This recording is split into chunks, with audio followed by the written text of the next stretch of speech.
నేను మీకు ఒకటే చెప్తాను, మీరు ఆలోచించాలి మీ భవిష్యత్తుకి. దశాబ్దం నుంచి రోడ్ల మీద తిరుగుతూ ఉన్నా. ఇంతమంది చిత్రకథా నాయకులు ఉన్నారు. మెగాస్టార్ చిరంజీవి గారు ఉన్నారు,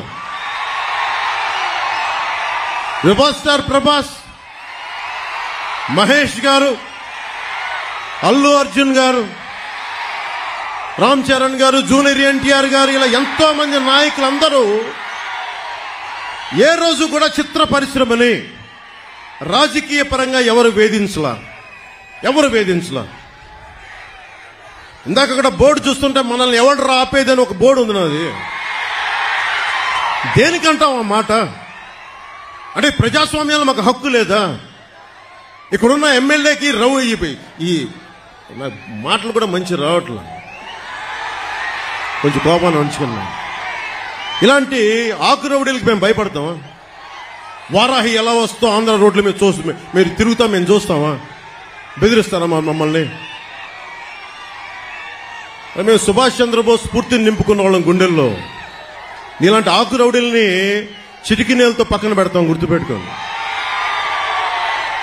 నా సైన్యంతో మేము రోడ్ల మీదకి వస్తే మమ్మల్ని ఎదుర్కొని మీరు భరించగలరా? మీరు తట్టుకోగలవా? మా శక్తిని, యువత శక్తిని తట్టుకోగలవా నువ్వు? 10 మంది ఆకు రౌడీలు వేసుకొని కూర్చోబెట్టి యువతనందరినీ బెదిరిస్తే మీకు ఒకటే చెప్తున్నాను, మీరు దయచేసి భయపడకండి. మీరు ధైర్యంగా లేకపోతే అక్కడ కూర్చోబెట్టిందాక జై భీమ్ అని మీరు అంబేద్కర్ గారి గురించి చెప్తా ఉన్నారు.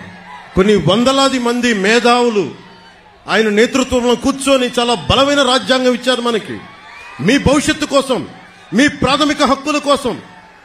అలాంటి మీరు భయపడతా ఉంటే అది ప్రాబ్లం జగన్ గొప్పతనం కాదు, ఇక్కడున్న స్థానిక ఈ ఆకురౌడి ఎమ్మెల్యే కాదు.